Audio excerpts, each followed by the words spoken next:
America సెనేట్లో president ట్రంప్కు వరుసగా రెండో రోజు కూడా చుక్కెదురైంది.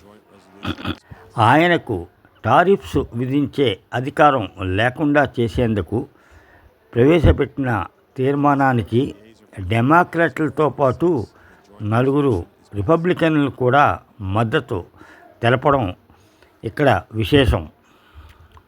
ట్రంప్ తన సొంత పార్టీ నేతల నమ్మకాన్ని కూడా కోల్పోతున్నారనడానికి నిదర్శనం కెనడాపై టారిఫ్స్ విధిస్తూ ట్రంప్ తీసుకున్న నిర్ణయాలకు వ్యతిరేకంగా 50 ఓట్లకు 46 ఓట్లు పడ్డాయి.